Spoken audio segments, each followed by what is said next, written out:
Mga kwentong pambata. Ang prinsipe na may gininto ang bibig.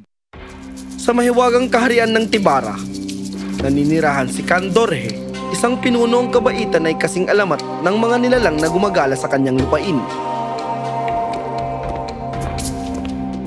Ama, 3 araw mo nang tinititigan ng mapa na yan. Baka magliyab ang nakasulat sa sobrang tindi ng titig mo. Shallow, anak ko, desperado ng ating mga mamamayan. Ang mga luminary sa pinagmumulan ng ilog ay humihingi ng mas malalaking alay sa bawat panahon. Nauubos na ang ating yaman, ngunit lalo lamang lumalaki ang kanilang kasakiman sa kayamanan. Patawad kamahalan, ngunit nasubukan na po ba natin kausapin sila ng maayos? Baka kailangan lang talaga nila ng magandang pakiusap? Mahal kong Saran, ang mga sinaunang nilalang na iyon ay nagbabantay na sa ilog bago pa ipinanganak ang lolo ng aking lolo. Ang tanging wikang nauunawaan nila ay ang wikang tradisyon at handog. Kung ganon, panahon na para matutunan ng isang tao magsalita sa wika nila. Ama, pahintulutan niyo akong maglakbay patungo sa pinagmulan ng ilog. Hindi ko papahintulutan. Walang anak ko ang lalakbay sa nasasakupan ng mga luminare. Kung ganon, mabuti na lang anak din ako ng aking ina na laging nagturo sa akin na tumulong. Tama rin naman siya doon. Saran, ramdam mo rin ba na parang itinakda tayong gumawa ng mas dakila kaysa sa buhay palasyo? Ibig mong sabihin, mas dakila kaysa sa araw-araw mong pagtatangkang kumbinsihin ng mga taga-kusina na ang tsokolating cake ay gulay? Seryoso ako. Naghihirap ang ating mga tao habang tayo nasa karangyaan. Ang mga luminary ay may hawak ng susi ng kasaganaan ng kaharian. Ngunit walang sino man ang nagsikap na unawain sila. Alam mo kaibigan, baka may punto ka. Paano kung hindi naman talaga halimaw ang mga nilalang na yon gaya ng paniwala ng lahat? Eksakto! Paano kung sila ay hindi lang maunawaan? At sa ilalim ng mga matang nagmamasid ng mga bitoy, 2 kabataang puso ang nagpasya. Kamahalan, formal kong hinihiling ang pahintulot na samahan ka sa paglalakbay na ito. Posibleng walang saysay, tiyak na mapanganib, ngunit lubos na kinakailangan. Pinapayagan kita, Ginoong Saran. Pero binabalaan kita, maaring makita natin ang mga nilalang na may kaliskis, mabawang hininga, at medyo kakaibang asal. Kaya, parang yung masungit mong Tiyo Norbo tuwing hapunang pampamilya? Yan ay nakakatakot na katotohanan. Sige, sa pagsikat ng araw ay sisimulan natin maglakbay patungo sa pinagmumulan ng ilog. Pagkasama gaya ng dati? Magkasama gaya ng dati!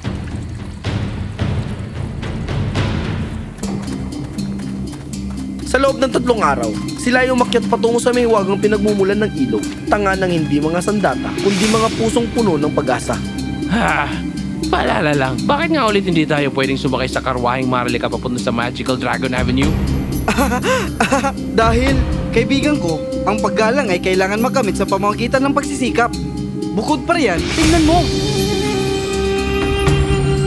Sila ay napakaganda!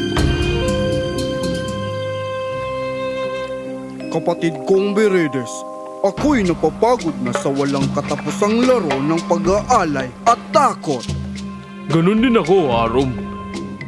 Sa loob ng maraming siglo, naghihintay tayo ng isang taong kakausapin tayo nang may kabaitan sa halip na takot. Kung alam lang nila na isang simpleng paghipos sa mga sanga ng roble ay makakapagpalaya sa atin mula sa sumpang nagbigti sa atin. At isipin mo ang kanilang magiging gulat kung malaman nilang ang ating pinakadakilang handog, ang sino mong kumain ng pagkain ng pinagpala ng gintong esensya, ay magsasalita ng salitang nagiging ginto, habang ang esensyang Esmeralda ay nagbibigay ng tinig ng nagsasalita ng mga hiyas. Gusto pala nilang makalaya? Buong panahong ito? Mga bilanggo pala sila, hindi mga mananakop. Tulad ng sabi ko, labis silang hindi naunawaan.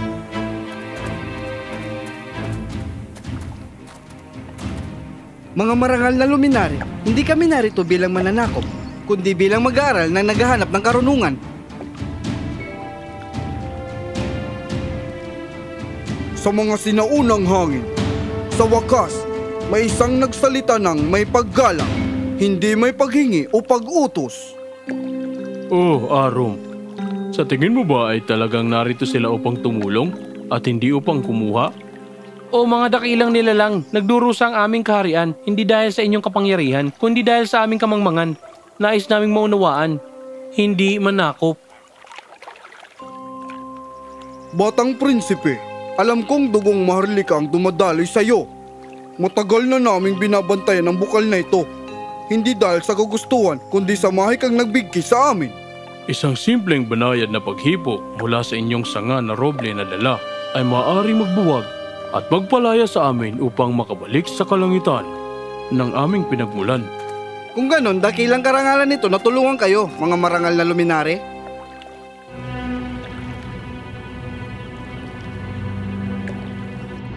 Bilang sa inyong kabaitan, tanggapin ninyo ang mga ito, ang esensya ng aming nilalang, upang ang iyong mga salita ay makalikha ng mga mahiwaga.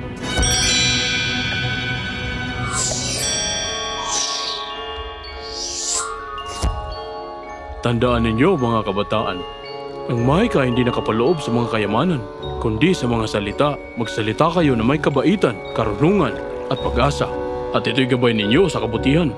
Magsalita ng may malasakit, dahil ang mga salita ay may kakayahan magpagaling ng puso, magbigay ng tapang, at pwedeng baguhin ang mundo. At sa gayon, natutunan ng ating mga bayani ang unang dakilang katotohanan na kapag nakikinig ka ng bukas ang puso, magtatagumpay ka kung saan nabibigo ang pwersa at takot. Kinagabihan, habang ang mga sinaunang bituin ay saksi sa kanilang tapang, inihanda nila ang kanilang hapunan upang subukan ang kaloob ng mga luminare. Kaya iwiwisik lang namin itong pulbos na esmeralda sa aming pagkain na parang pampalasa at bigla na lang ako magsasalita ng mga hiyas. Marahil sinabi ng mga luminare na tumutugon ang mahika sa karunungan at kabaitan. Aba, nakakadismaya naman yun. Siguro kailangan natin ng tamang manual ng paggamit. Sandali, Saran. Sabi ni Veredes na ang mga salita ay may kapangyarihan magpagaling at magbigay inspirasyon. Subukan ko. Nais ko magkaroon ng ginto upang pagalinan ng babahalang puso ng aking ama at may balik ang pag-asa ng ating mga tao. Ano ito? Gumana nga! Hiling ko'y mga esmeraldang magdadala ng kasaganahan at kagalakan sa bawat pamilya sa aming kaharian na nagsakripisyo para sa iba.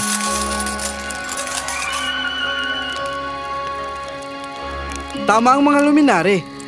Ang mahika ay tumutugon sa kabutihan ng puso, hindi sa kasakiman ng ating isipan. Habang ipinagpapatuloy nila ang kanilang paglalakbay, natuklasan nilang ang pinakadakilang pakikipagsapalaran ay nagmumula sa pagtulong sa iba upang makamit ang kapayapaan. Ako ang unang nakakita nito sa lumang kuweba. Pero ako ang unang nakalam ng mahikang ito. Uy, kumusta mga kaibigan? Ano bang dahilan ng ganitong matinding pagtatalo sa napakagandang umaga nito? Ang sombrerong nakakapagpalaho ay nagbibigay sa nagsusuot na maglaho. Lahat kami gusto ito, pero hindi namin alam kung sino ang karapat-dapat. Nag-aaway kayo para sa isang bagay na nagpapawala sa inyo. Parang kakaiba, hindi ba? Sa halip na mag-away-away, pwede tayong humanap ng paraan na pakinabangan ito ng lahat. Maaari ba akong magmungkahi ng palitan? At ano naman ang may aalok mo na mas mabuti kaysa sa naglalaho? Nais kong magkaroon na sapat na ginto pang matulungan kayo at abutin ang iyong mga pangarap na walang alalahanin.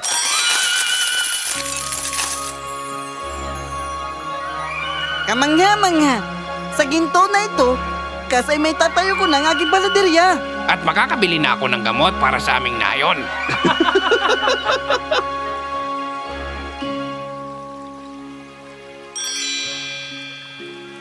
Kami ay nagkaroon ng kagamitan sa aming paglalakbay upang makatulong sa iba. Lahat ay panalo kapag kabaitan ang nangunguna. Makalipas ang ilang sandali, nakasalubong nila si Grumpy Dwarf na nagkikipagtalo tungkol sa isang pares na luma at pudpud na bota. Ang mga 7 milyang bota na ito ay para sa sino mang pinakapandak. Hindi! Para ito sa may pinakamahabang balbas! Mga ginoo. Mas mabuti ko ang mga botang ito ay gagamitin upang tulungan ng isang tao maglakbay sa mundo at magbigay saya. Bilang pasasalamat, buong sigla nilang ibinigay ang mahiwagang bota kay Saran. At sa gayon, natutunan ng ating mga bayani na ang pinakadakilang mahika ay hindi sa pagkuha ng gusto mo, kundi sa pagbibigay ng kailangan ng iba. Isinuot ni Sara ng kaliwang bota at ni Prinsipe Shalu ang kanang mahiwagang bota. Gamit ang kanilang mga bota ng mahika, ninais nilang dalhin sila kung saan sila pinakakailangan at bigla silang napunta sa kaharian ng Serendia, kung saan ang mga puso'y nababalot ng kawalang katiyakan. Mga dayuhan, dumating kayo sa isang napakapalad na sandali. Ang aming minamahal na pinuno ay naglakbay na sa walang hanggan. At ngayon ay naghahanap kami ng may karunungan at may puso para gabayan kami. Ginang, ano sa tingin nyo ang may tutulong namin? Ang aming sinaunang propesiya ay nagsalita tungkol sa pinunong hindi lamang may taglay na mahiwagang kakayahan at mga salitang may inspirasyon at nagpapagaling. Maaari mo bang ipakita ang ganoong karunungan? Pwede bang bigyan nyo kami ng sandaling magkausap ng aking kaibigan? Kaibigan, hayaan pagmasdan ko muna ang mga taong ito upang mas maunawaan natin ang tunay nilang pangangailangan.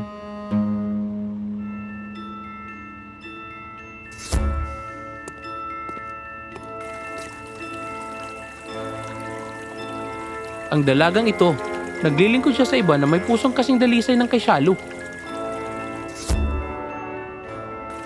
Ang dalagang nandoon, may talino siyang malaman kung sino ang pinakanangangailangan ng tulong. Mga mamayan ng Serendia, ninanais kong magkaroon ng sapat na ginto upang matiyak na walang batang magugutom at walang matanda ang makakaramdam ng paglimot sa kanila. Ang kanyang mga salita ay umalingaw-ngaw ng may taos-pusong malasakit at ang mga mukha ng mga tao ay nagliwanag sa pag-asa. At nais ko naman ng mga Esmeraldang upang pondohan ang mga paaralan kung saan matututo ang iyong mga anak, hindi lang ng mga letra at numero kundi kabaitan at katapangan.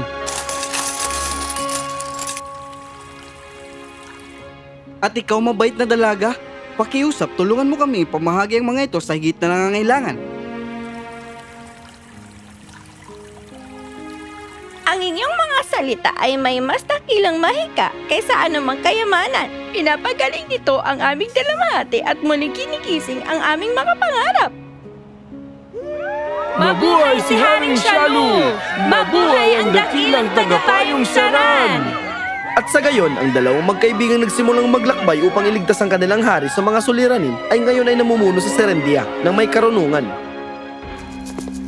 Madalas silang bumalik upang dalawin ang mga magulang ni Haring Shalu sa Tibara. Binabahagi ang kanilang kagalakan at kasaganaan sa dalawang kahariang pinagbuklod ng pag-ibig.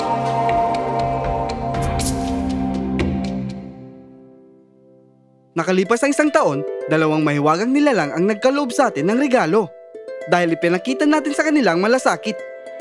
Ang dalawang ito ay laging tapat sa kanilang mga salita mula pa nung unang araw na tumuntong sila sa Serendia. Sa totoo lang, gusto ko lang tulungan ang aking kaibigan. Ang mga gintong barya na lumalabas sa kanyang bibig ay marahil dahil may puso siyang tunay na ginto.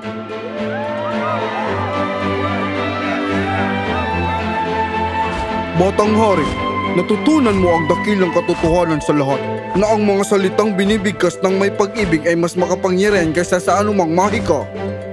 Pinalaya mo kami sa aming kulungan. Ngunit higit sa lahat, pinalaya mo rin ang iyong mga tao mula sa kawalang pag-asa.